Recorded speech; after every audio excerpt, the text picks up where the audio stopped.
Blessed afternoon, everyone. Is the sound good? Those at the back, is the sound good? So praise the Lord that I am here, still alive, and the knee is improving. I am able to sleep, even it's very hot and short of the required sleeping. But when I wake up, I am just a fresh young man. Praise the Lord. And praise the Lord for those who have come here. Hopefully, you will get something of you coming here. And immediately, I would like to say to you that God is the author why you are here. He is the starter of everything. And hopefully, something will happen. Today, praise the Lord that He is in our midst. Do you believe that?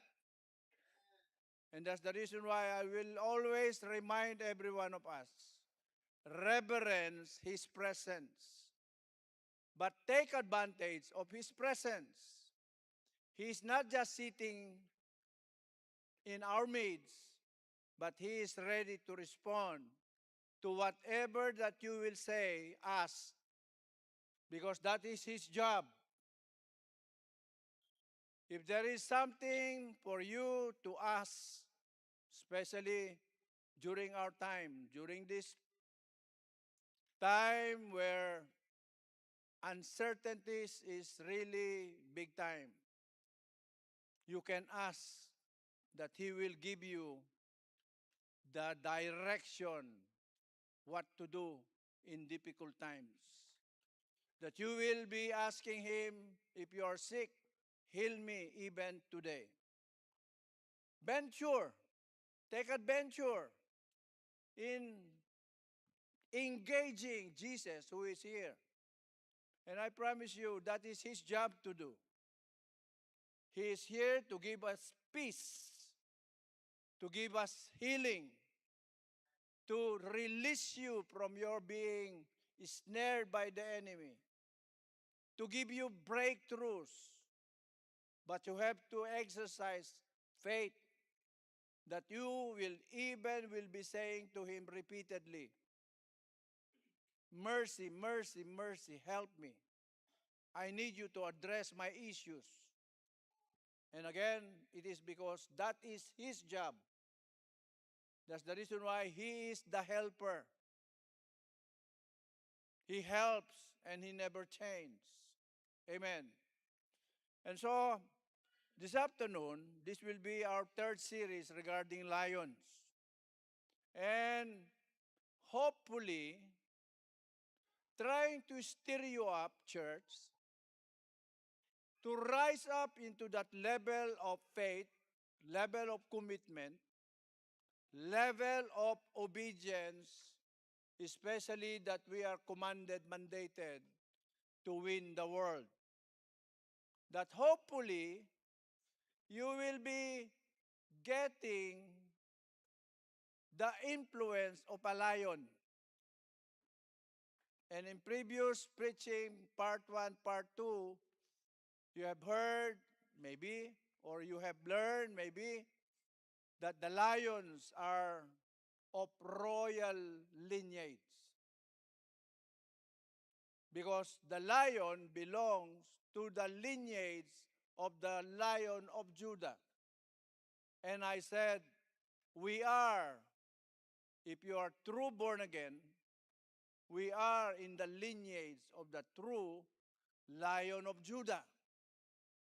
And us being co-heir of Jesus, what Jesus has, we have. And if He is called the Lion of Judah, it means there is significance of Him being a lion.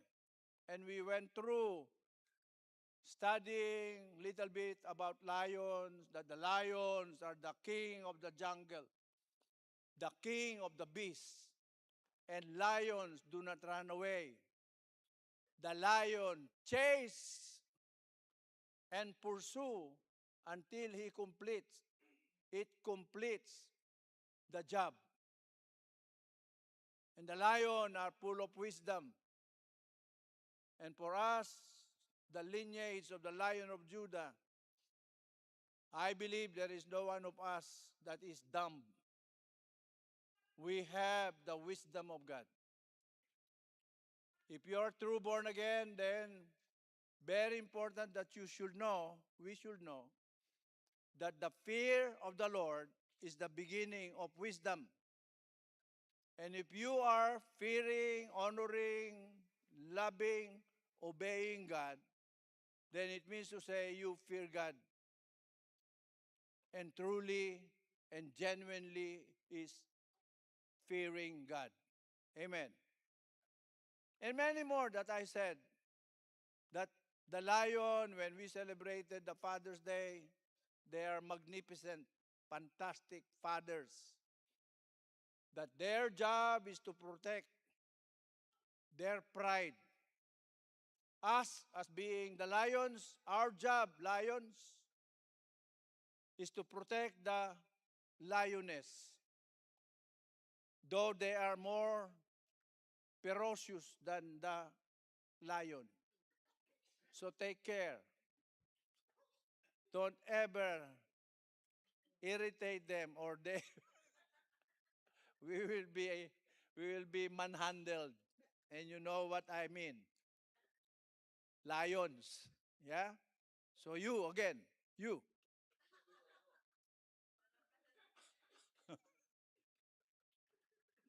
All right. So let's go on the third series.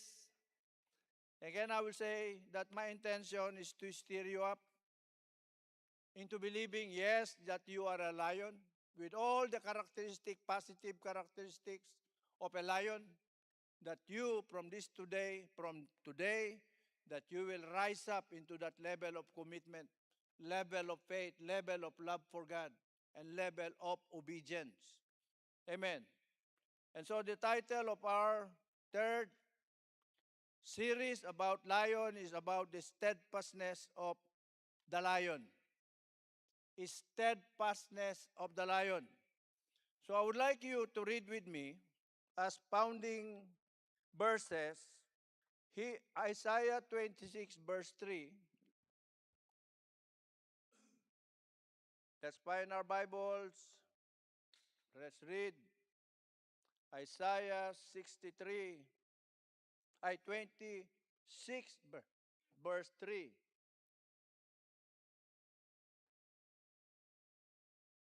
That says,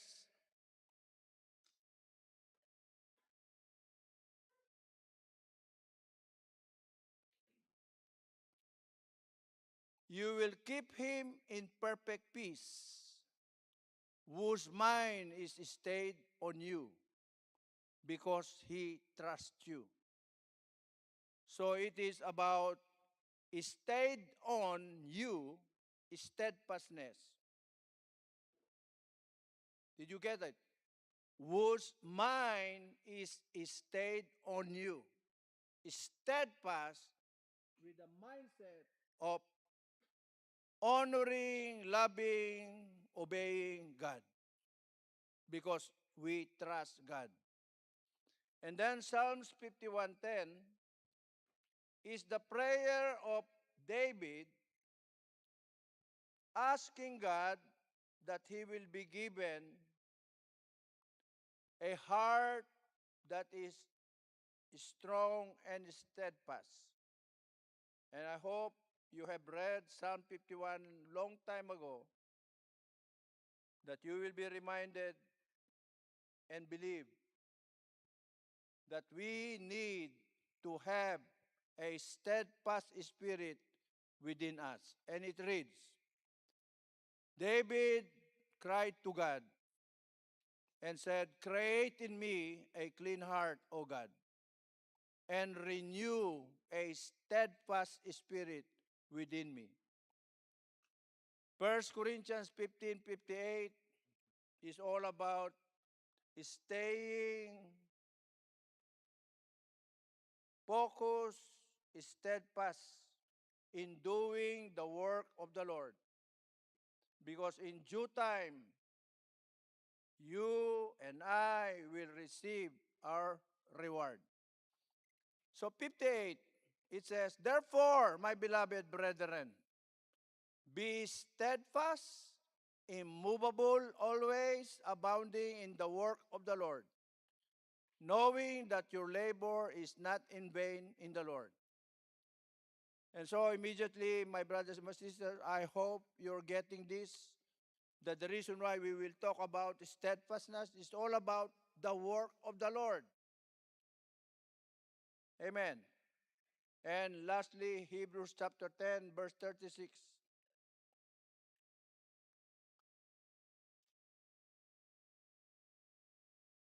It says, for you have need of endurance, so that after you have done the will of God, you may receive the promise. Endurance, steadfastness, because we have to really do, completely do the will of God to every one of us. And by this time, especially the old lions in Pagasa Center, you should know that our job is to win the world, and we have to do it till the end. Amen. So let me just continue in relating this message to our previous devotional reading. And we are reading now is about Ezra. And hopefully you are reminded that Ezra connected with Nehemiah for the purpose of rebuilding the old temple. And put that in the perspective as a church today. It is us building Christ's church. Then they built the second temple, rebuilt the second temple.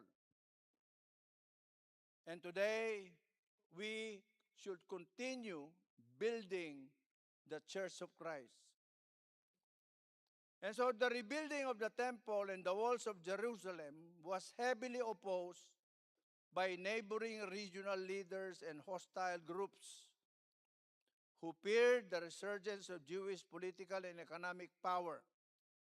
They used tactics ranging from bribery and political sabotage to threats of violence. And we know that there are Sambalats, there are Tobiah, there are Geshem, there are Rehum, but these are all enemies of Israel. But what will surprise us even today are the Samaritans. What is a Samaritan? A Samaritan is actually a bad word.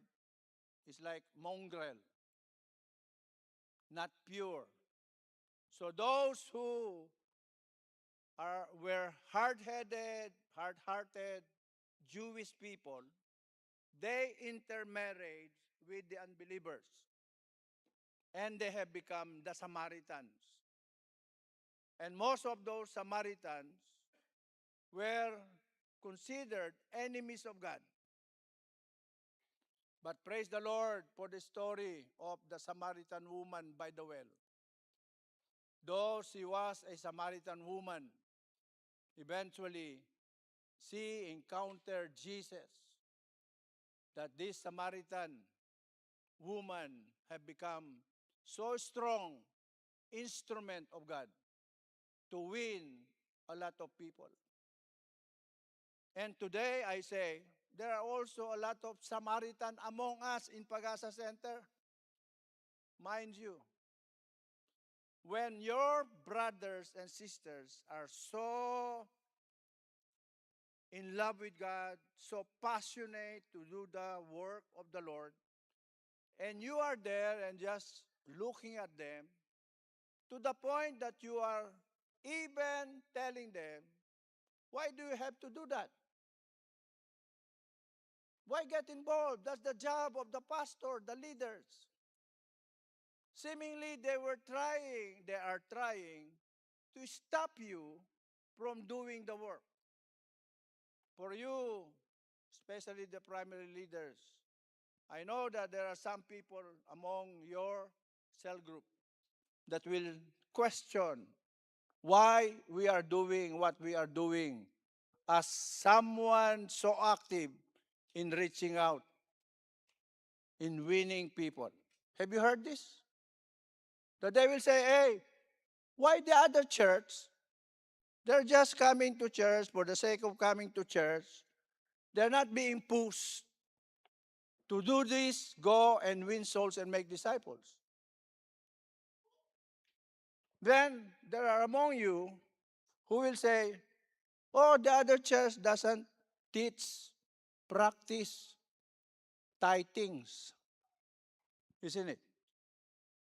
I have a friend who pastor a church that still small. Because when he was active in the G12 vision, he was really pushing his people into doing what we are required to do as a church. To go, win souls, and make disciples. To be faithful in your tithings. And then there were 20 of his congregation that left out because of the pushing in doing discipleship, in doing go, win souls, and make disciples, in imposing tithings. And then he was questioned by the leadership of that big groups of people. And they said to him, why are you doing that when we are not imposing on you to do that? But eventually, he surrendered his position as one of those progressing G12 church in United Kingdom. My brothers and my sisters, there's plenty of you when you're not in compliance with what we are telling you, and you would rather discourage people who believe, you are like the Samaritans. Because it says here, the Samaritan, the local mixed population in the region who originally offered to help rebuild but were rejected due to their history of idolatry. They subsequently worked to undermine and stop the project. My brothers and my sisters, I'm warning you. May you have a press encounter with God. That your mindset of either or being maybe a discourager will be turned around, that you become an encourager and a performer. My brothers and my sisters, there is something that we have to do, and it needs of you and us to be steadfast in our minds, in our heart, in our action. Amen. So let me define to you steadfastness. It means the quality of remaining resolutely faithful, immovable, and patient even in the times of trials, suffering, and false teachings. Resolutely faithful, immovable, and patient even to the point of being persecuted. My brothers and my sisters, we need to be steadfast. That we have to be reminded in 1 Corinthians 15:58, that says, therefore, my beloved brethren, be steadfast, immovable, always abounding in the work of the Lord, knowing that your labor is not in vain in the Lord. For you and me that are doing our best so that we can comply with what God wants us to do. Blessed art thou, because one day we will receive our reward. Last time, I was preaching the second portion, and it's all about prevailing, then the reward, isn't it? If we will not prevail, you stop along the way, you will not be able to get the reward. And the sorry part of it is that you might not even get into the presence of God. And made you an illustration, just in case you go to heaven, allowed to enter in heaven, but then as if you are just queuing up entering in the cinema or the theater, that the ticket man or ticket woman will just say to you, ticket please, and then just do that. But when you are seen by God, June, and he will say, oh, you're June, my good and faithful servant. You don't quarrel to your wife anymore. Napagdiskatahan na naman. Hindi mo kasi ako binibili ng halo-halo eh. Anyway, let's continue. Colossians 1:23 to emphasize steadfastness. If indeed you continue in the faith, grounded and steadfast, and are not moved away from the hope of the gospel which you heard, which was preached to every creature under heaven, of which I, Paul, became a minister. So, Paul was emphasizing again the steadfastness requirement for us as a church to do the work that God wants us to do. James chapter 1, verse 3 and 4, and verse 12, together it says, knowing that the testing of your faith produces patience, but let patience have its perfect work, that you may be perfect and complete, lacking nothing. Blessed is the man who endures temptation, for when he has been approved, he will receive the crown of life, which the Lord has promised to those who love him. Crown of life. You will not receive the crown of life on earth. You will only receive the crown of life when you get there in the Bema judgment. So, endure, prevail, be steadfast in obeying what God wants us to do. By this time, for us in Pag-asa Center, we are so bombarded with all this that you must have decided to really pursue our calling, our mission as a church. Amen. So, what lion can be that I would like to add up with all those lion things? Number one is lions, once triggered for action, don't rest until the task is accomplished. It's just like saying a follow-up of that prevail. Once triggered for action, don't rest until the task is accomplished. How I wish, doing this Lion series, that some of you will be triggered into action, and we will see how God so moved that we will see miracles after miracles after miracles. My brothers and my sisters, let me say this. There are those miracles that happen because they trusted God, isn't it?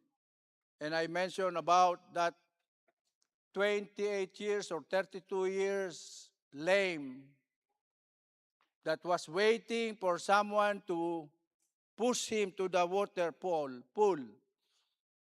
until he met Jesus. And all Jesus had to say to him, what do you want? And so I say to you, my brothers and my sisters, what do you want? What do you want to have before you go and do the work that God wants us to do? Do you still have something asking to God that I will only do this, go venture into this mission, if you blank, whatever request you have. And as a church, almost 19 years old church, we have seen people, when they came to church, initially there were a lot of problems, burdens that they carry. They were so desperate, messed up, and seemingly they made promise to God. Because usually that will be your response. When you have an encounter with Jesus, you will always say, as I said, Lord, from today, I will serve you. But many who have said that maybe in the beginning of their journey, they have abandoned their promise to God. They were just so attracted by the world that nothing can stop them from pursuing the world rather than pursuing precious souls. And so, my brothers and my sisters, I pray to God that each one of us will have that mindset of being a lion, that once you are triggered, for those who have been triggered long time ago, let us not stop. Let's continue. Let's not get tired, because in due time we will receive our reward. Yes, it's a long journey if it is, but then we still have to go and do the work that God wants us to do. God so loved the world that He doesn't want anyone to perish. That up to today, He is not doing what He has promised to do, to come. Firstly, in the rapture. Secondly, in the wrath of God pouring out upon mankind. We see the picture that I portrayed last Sunday is about the worsening scenario in Iran and USA and Israel. Recently, there was some violation of the truce or the, what do you call that? Ceasefire. Now they are again bombing Iran. And Iran bombing and so forth and so forth. Israel continues to bomb the Lebanon because of the Hezbollah. And the Hezbollah continue to fire their rockets. Recently, Venezuela had its own earthquakes. Praise the Lord for the Philippines. Not so much casualties. But in Venezuela, there's plenty that have died.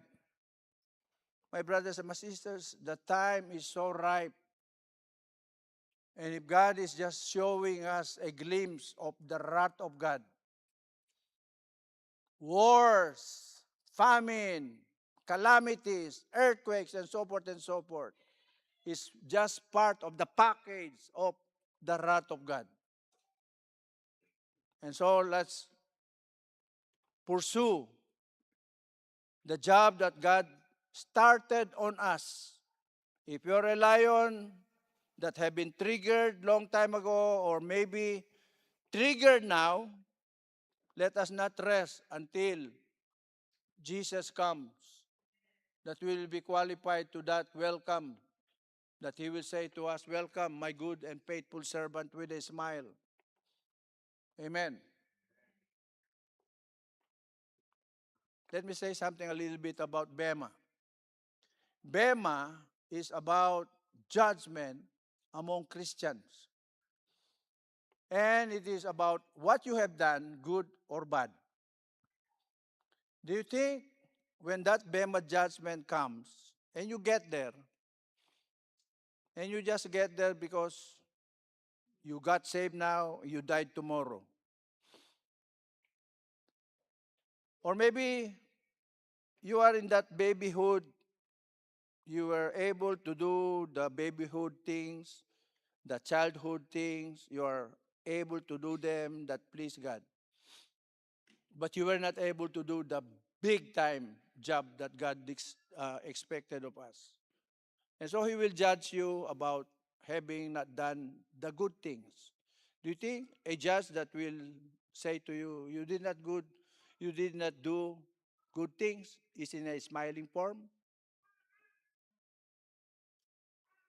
Siyempre,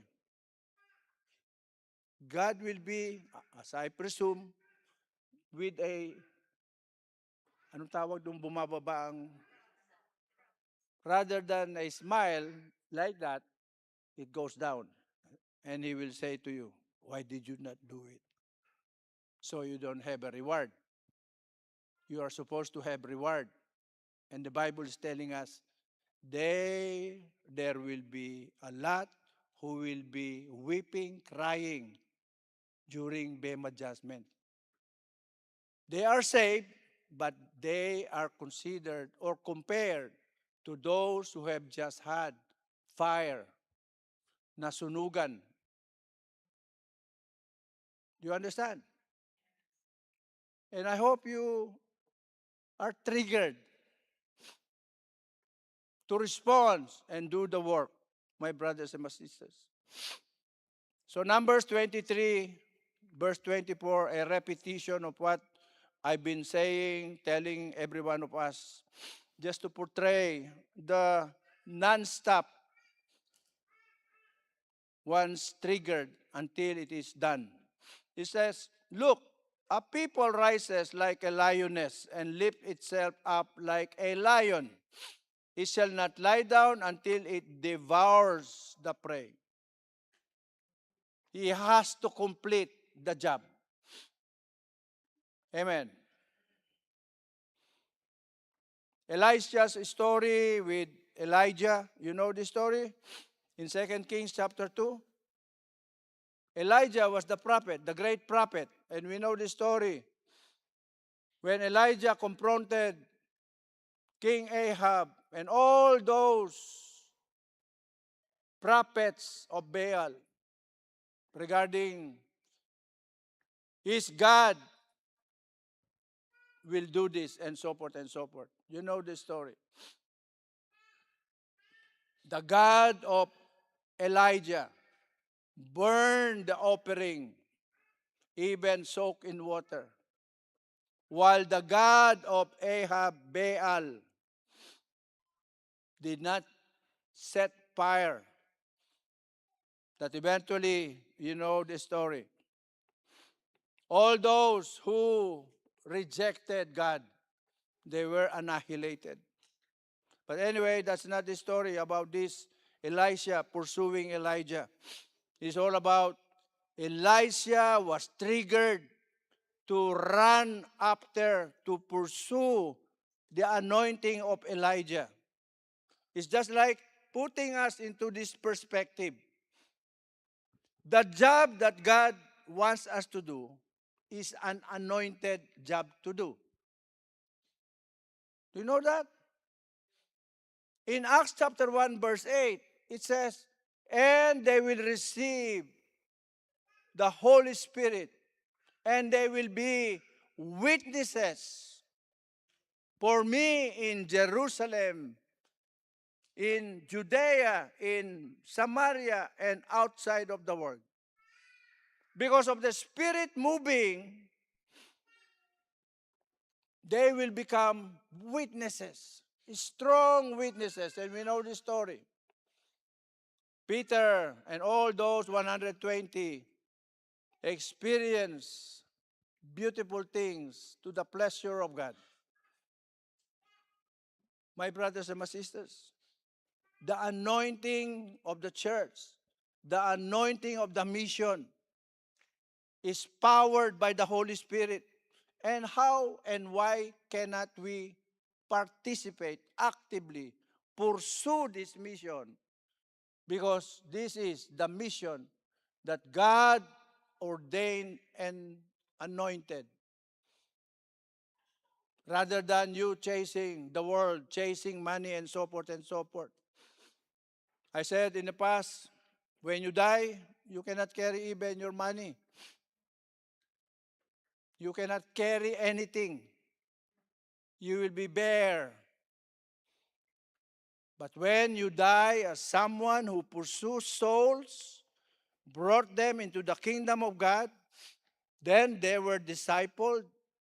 When you get to heaven, I believe, when we get to heaven, there will be a lot of people that we engage and brought to Jesus that will meet us and will say to us, "Thank you, brother. Thank you, sister. I am here because of you," rather than you because of your non-compliance with what God is telling us. The anointed mission. And I hope you understand. Elisha pursued Elijah because of the anointing. And he did not stop until Elijah himself was raptured. But when he ascended on high, he dropped his mantle, and the mantle was taken by Elisha. And Elisha wore that mantle. And you know the story. Elisha became more powerful than Elijah in performing miracles after miracles. Do you not like that, my brothers? When we pursue the anointing, it's not only the anointed mission, but you and I will be so powered. And my dream, that's the reason why I connected with Dunamis, is that I will also experience, we will experience miracles after miracles. That's why I'm saying to you and I'm challenging you. Come July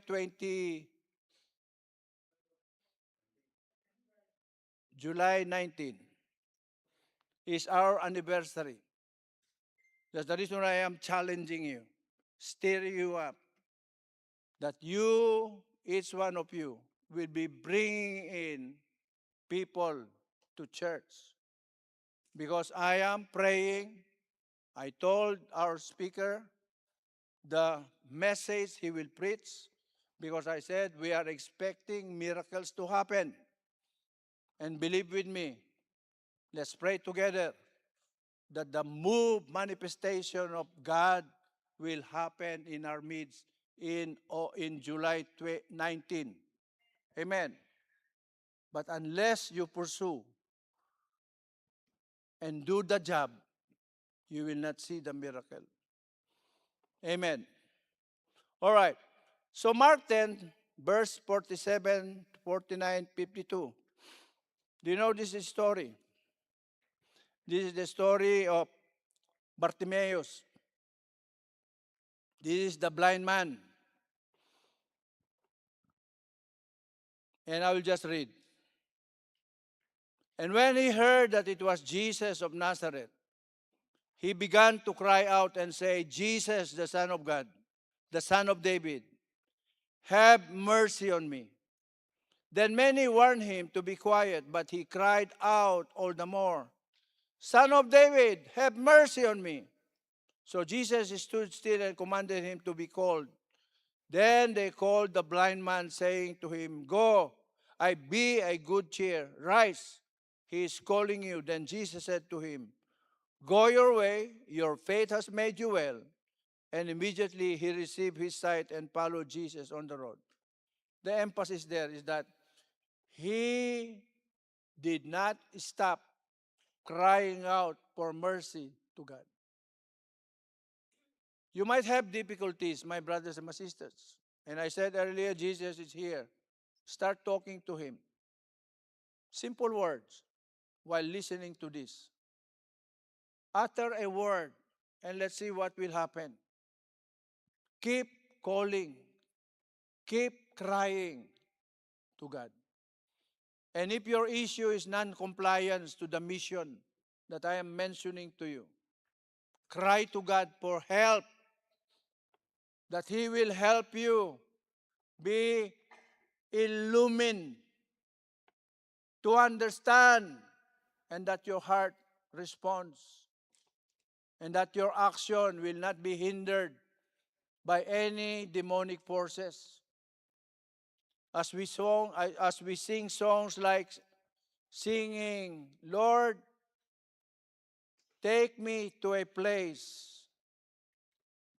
Take me to your ways, away from those that hinders me from accomplishing the work that you have prescribed to me. Brothers and my sisters, today, I say to you, if you have an issue regarding your whole being, body, soul, and spirit, it's time to cry. Cry now, and He will respond. Amen. Until you believe, until you trust, nothing will happen. So in our devotional reading, there are 2 or 3 kings or emperors that were enemies of God, but God touched by God, that eventually they initiated in the rebuilding of His temple, isn't it? You know the story of Cyrus, you know the story of Darius, and you also know the stories of Artaxerxes. I know of Artaxerxes. Artaxerxes was so vicious a king, but he got involved in the rebuilding of the temple. Cyrus' edicts, and it says the conquest of Babylon by the Persian was an amazing event. Why did it say like this? Their captivity, their being conquered by the Babylonians is so amazing event. Do you know what it is? Why it is? Compared to the northern kingdoms? And I hope you will understand, my brothers and my sisters. The Judean kingdom, the southern kingdom, listened to God, responded positively to the command of God. Just imagine, God will say through His prophet, hey, you Judeans, go to Babylon, submit yourselves to the Babylonians, become captives to them.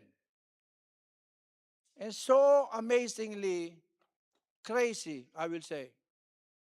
But they obeyed God. And of course, we know this story. When they were in Babylon, the presence of God was not absent, portrayed by the 4 friends and Daniel. They were favored. But the hard-headed Siga, Maton, Northern Kingdom, the hard-headed, did not listen. And they said, no, we will go to Egypt. We will escape. And Egypt will save us. You know the story. The 10 kingdoms up to today are dispersed people. I was just watching a YouTube regarding Hezekiah, and they were describing these 10 kingdoms. They just literally were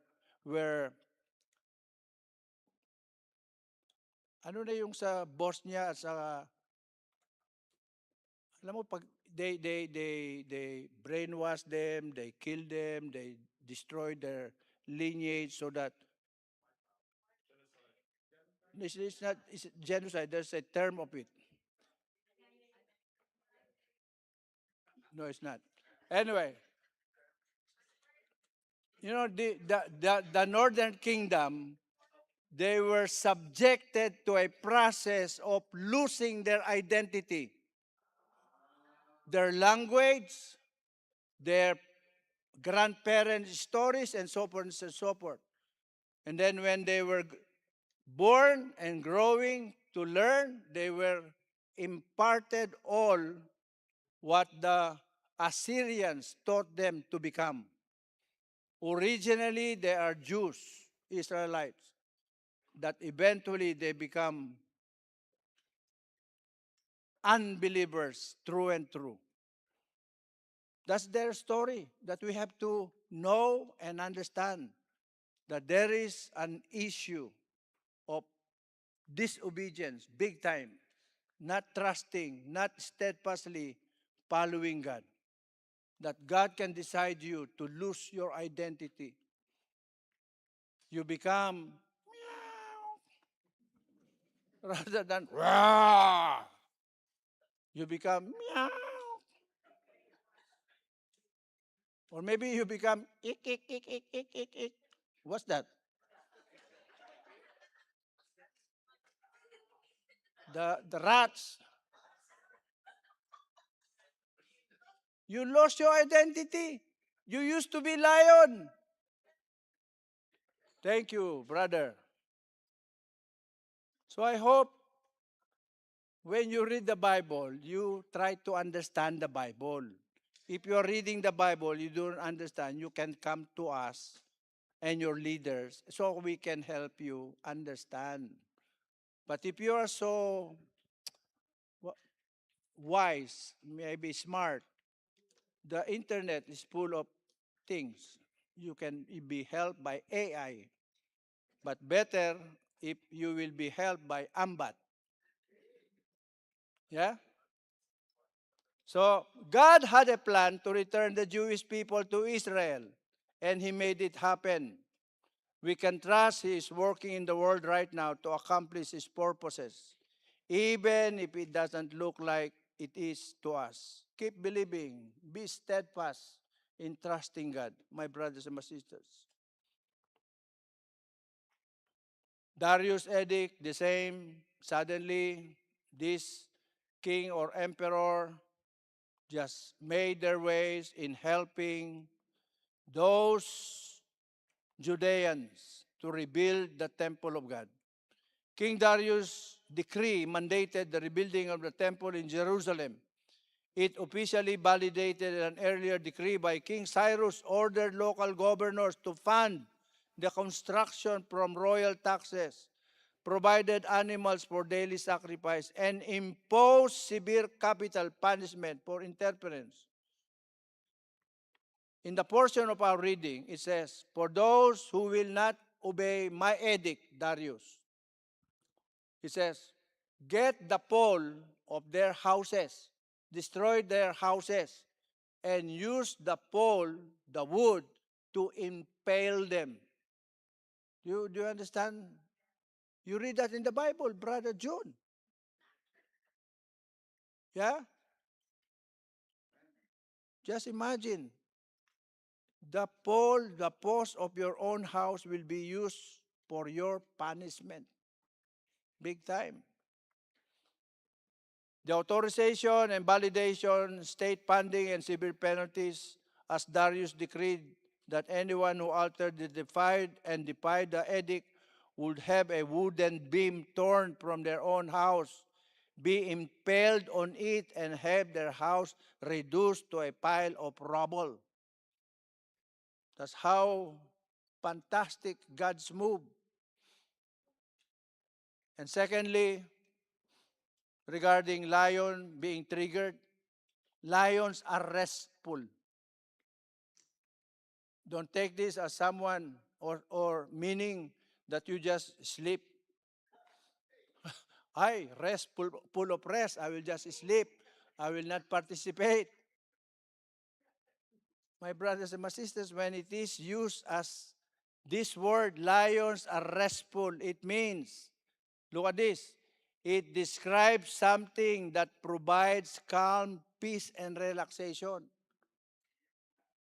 The lions, when they pursue and do their job, hunting, fighting, they're just relaxed position, but they are winning. It doesn't connote that you will be given the right to sleep as warriors of God. You are not even commanded, you are even commanded to stay sober. Because only those who are awake will hear the message of God. Only those who are awake will hear the trumpets in heaven. Only those who are sober and awake will hear the call from heaven. Only those who are sober and awake will see Jesus descend from heaven to the clouds. My brothers and my sisters, and I hope you understand what I'm saying. There's a lot of you who are just sleepyheads. You just enjoy what you want. You will always say, oh, that can be done tomorrow. Let me sleep. Or maybe because it's summertime, the temperature is soaring. Oh, it's very hot. I cannot go outside. While you are a Filipino, you have survived the climates in Philippines. I survived 51 in the Philippines. My brothers and my sisters, take this chance to go full of energies, full of peace doing the work. So relaxed because you know who you believe. You know who is with you. Isn't it? My brothers and my sisters, wake up. In Genesis 49 verse 9, according to New American Bible, Revised Edition, it says, Judah is a lion's cub. You have grown up on a prey, my son. He crouches, lies down like a lion, like a lioness. Who will dare rouse him? Doesn't mean to say that you sleep, entitled to sleep. This being roused is about not being intimidated. No one can intimidate a lion. And so for you as the lineage of the lion and mandated to be lionic people of God, we should have no agitation or worries. Amen. For those Christians that worry so much, I don't know what kind of Christianity you are. The temperature is beyond 25, you worry. The temperature is very cold, you worry. And so forth and so forth. May our faith in God, that when He sees us, He will say, truly, this son or daughter of mine is a true believer. My brothers and my sisters, those who endure to the end will be saved. It's all about believing. Mark chapter 4, verse 36, 38. This is just a picture of Jesus. How calm He was. How restful He was. He tested His disciples, brought them into a boat. And you know the story about the squall, the sudden storm. They were in the middle of the Galilean Sea. Then suddenly the squall happened. And water now is coming into the boat. And Jesus was seen sleeping at the stern. And I look what a stern is. And that's the picture of a stern. Brother, how can you sleep? Water is with the pillow. And you're sleeping with water. Salty water at that. It's just a picture, my brothers and my sisters. Jesus is telling them, just trust, just be calm. I am with you. And immediately I'll point this to you. The mission, the anointed mission that we are supposed to get into, Jesus is always there. We have a lot of readings regarding warfare. Jehoshaphat especially. Jehoshaphat went to battle, but Jesus is in front of the battle. In many stories, God is portrayed, but God wants us to be there so that we can see the manifestation of His power. Just imagine, my brothers and my sisters, you engage people, for you people who are experiencing engaging people. Initially, they will somehow be skeptical about what you are talking about. But you never stop. You pursue, you steadfastly pursue them to the point that you engage them and develop or establish a friendship that eventually now you start talking, that eventually it ends up about Jesus. And you will find out that they will just surrender their lives to Jesus. Seeing what has happened from the beginning to their salvation, you, if you are sensitive, you will see the hand of God. That you will not say, I did it because I am very good. There's a lot of people I have met in the past. They were so messed up, no influence at all. But when they have encountered Jesus, there was something that happened in their lives. Suddenly, these people were engaging influential people, engaging rich people, and they were able to bring this kind of people to Jesus. Before I came to UK, I was so active in a ministry called the Full Gospel Businessman Fellowship. And my only job is to testify about my changed life. And praise the Lord, it is the hand of God that bankers, military, high position people, politicians, rich people open their houses to start a Bible study in their houses. Just imagine that.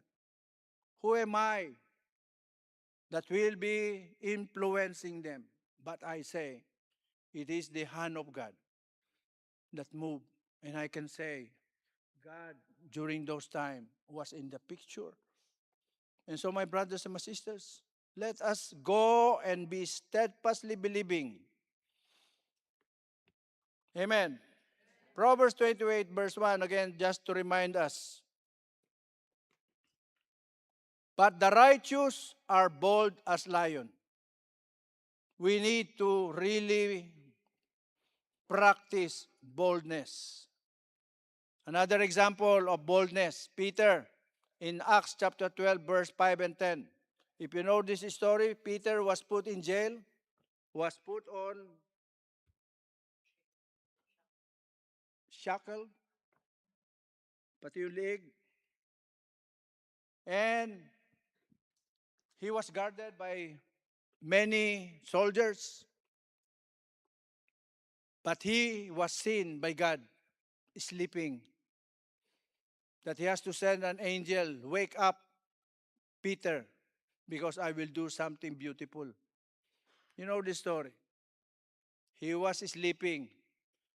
He was so restful, in a sense, calm, at peace, that the angel has to prod him to wake up. How I wish that is our mindset and attitude. Yes, the work that we are talking about is not easy. Are you praying for the persecuted church at all? Do you know how difficult it is to be in the persecuted church? In Iran, there's a lot of Christians being persecuted,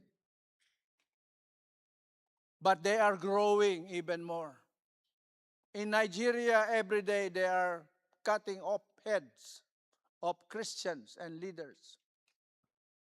In China, they are being persecuted big time.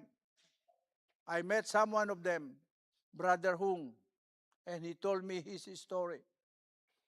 But China, one day, they said, will become the biggest Christian nation in the whole world. And so, my brothers and my sisters, we in the United Kingdom, you are only looked at by your peers or maybe your boss, and you get terrified. They just gave you a Joseph Estrada look, and you are scared.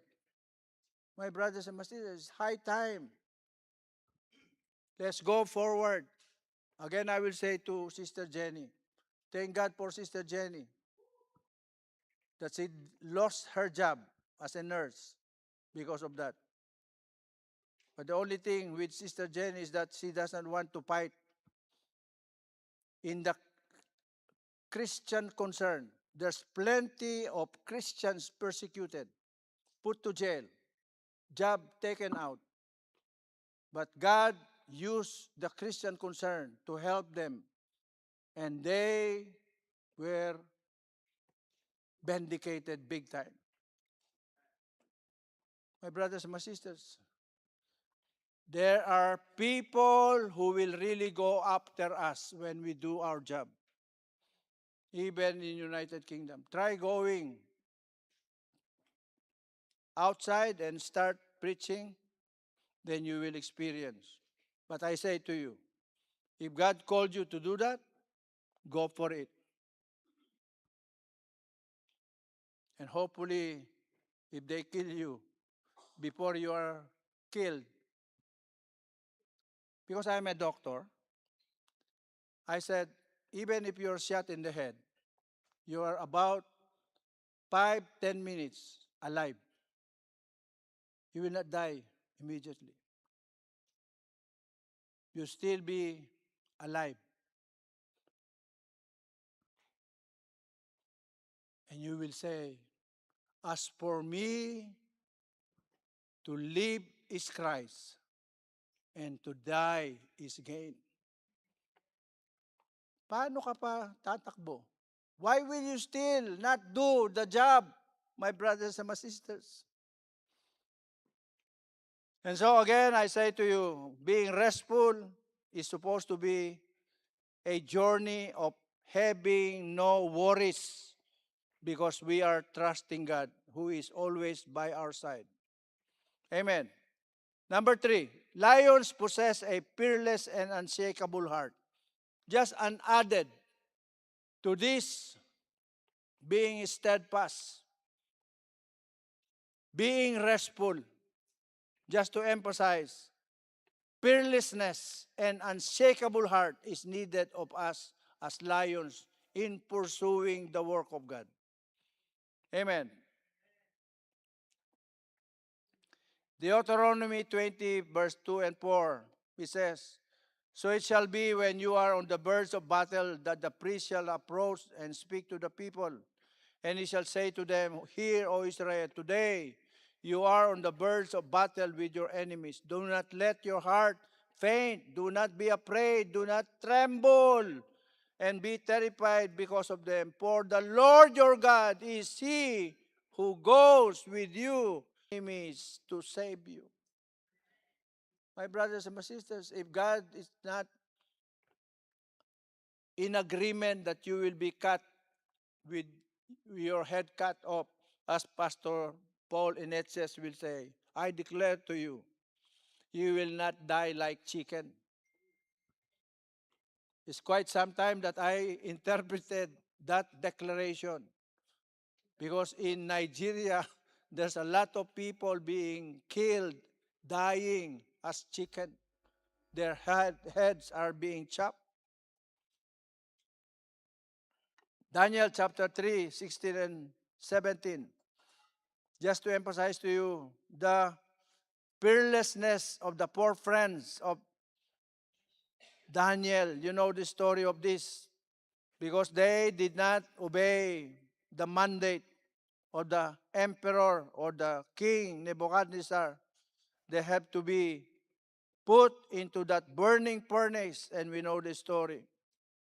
If God is with you, who can be against you?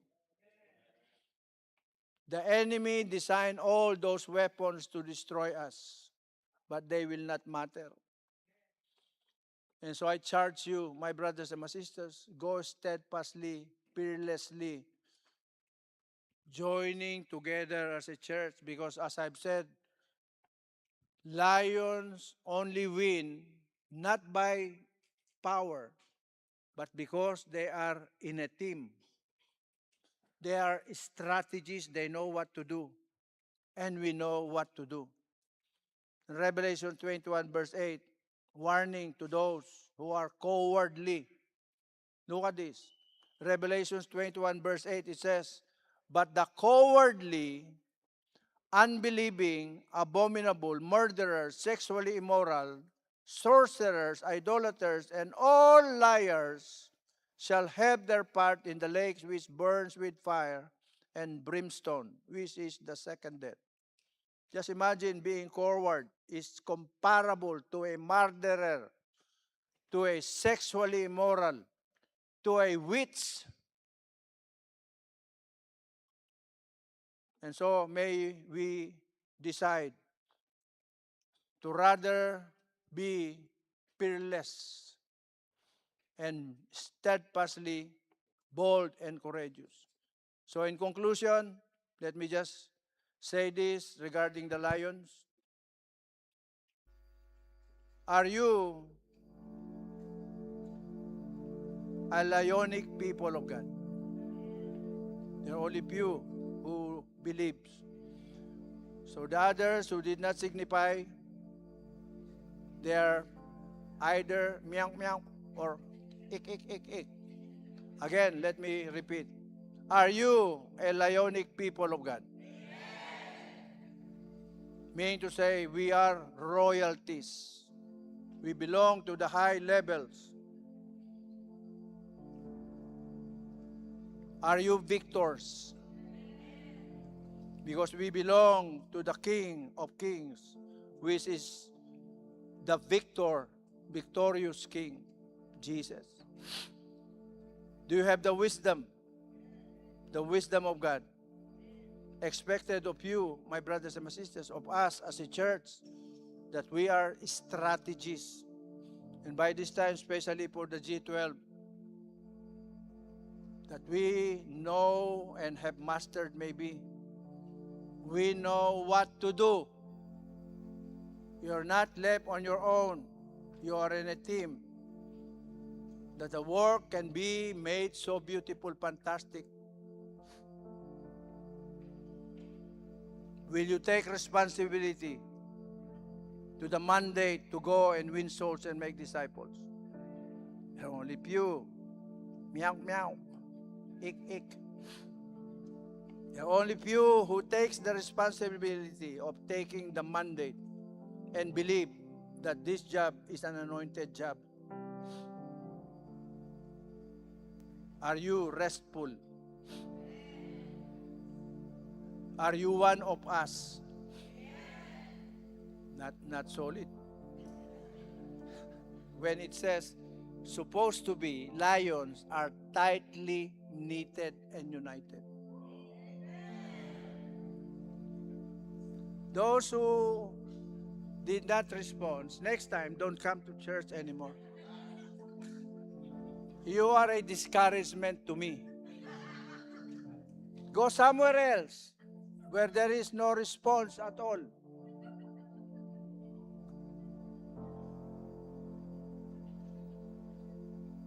Will you prevail and occupy till Jesus comes?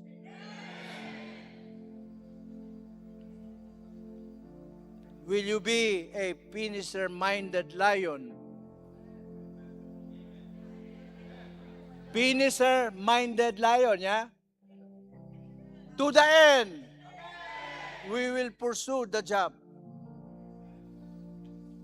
Your amen is being heard in heaven.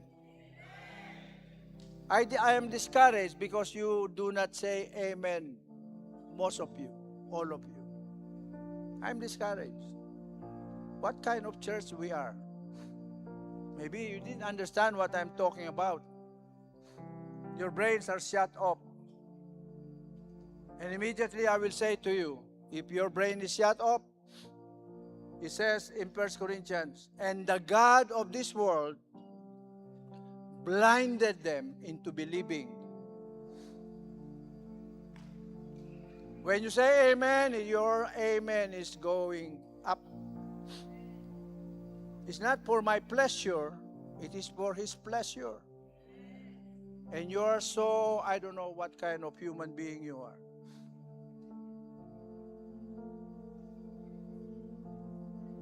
It's up to you. This will be my last Lion series. And if in July 19, I will see no difference, I will resign as a pastor. I will just join JLDM, Dublin.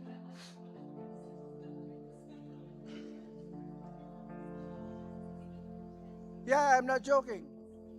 I'm always telling them, because JLDM Dublin started also 7 people. And when I was invited, together of course with my wife and with all the leaders, we went there to help. We handed down, shared the vision. And now, they are more than us. Yeah, nakakahiya.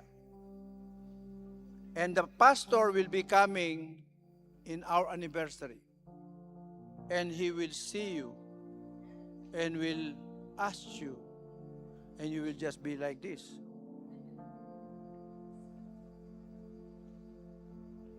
My brothers and my sisters, if we were able to influence a church that they have grown, my brothers and my sisters, show something. Hindi ako nagbibiro, magre-resign na lang ako. Magtatanim na lang ako ng money. All right? So challenge that I have given you. Jesus is still telling you and me, I called you as the ecclesia. But Jesus in the Bible is saying, many are called, few are chosen. Most probably, you are not chosen because as usual, you will just be like this. Not even saying like this. How can God choose you when you are unresponsive? Isn't it? You know the story of Gideon. There were those who were called into active duty. More than 30,000 responded, but there are only 300 chosen. And of course, it is about God telling us, I don't need your numbers. I can do this anyway on my own. But I'm giving you the chance. I'm giving you the chance to make it. Because of course, you know that when you are called and chosen, expected of you to bear fruits. And that your fruit should remain. The issue, my brothers and my sisters, is so big. So big an issue. You might not make it if you remain fruitless. And I always will tell you this, warn you. The story of the fig tree, the story of the parable of the talent, the branches that did not bear fruit in John chapter 15. Those who did not continue to believe, they did not make it. And I always challenge you, especially reading maybe the book of John Bunyan, The Pilgrim's Progress, for you to identify yourself among those characters. Or maybe read Mere Christianity of C.S. Lewis. Then you will identify yourself. Am I just mere Christian? Or am I the one that God called, chosen to remind him, her, that he or she is a lion? A lion that is victorious.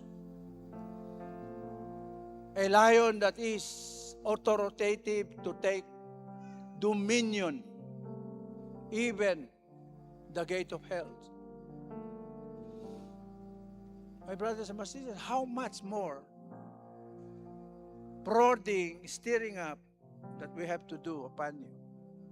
Jesus might come anytime. And if you are left behind, as I've said earlier many times, it will be your own doing. Faithfulness will be rewarded, faithfulness by God. Unfaithfulness will be rewarded, unfaithfulness. Okay, let's end up in prayer. Father, we are so grateful today that the story of the lion and related to our perspective as your children is finished. And I pray, Lord, that may your people who really have heard this message right, that they will respond positively, Lord. That, Lord, we will venture into doing that you have triggered us to do when we had an encounter with you long time ago. Now being reminded again, Lord, of the anointed mission that we are supposed to get involved with. Lord, today, even for those first-timers, oh God, I pray that you move among them, touch their hearts, that they will have this desire to know you, their desire to believe you, and I am believing, Lord, that it is your work and you will accomplish it for your pleasure. God, thank you. We bless your holy name. In Jesus' name, amen. Praise the Lord. Hallelujah.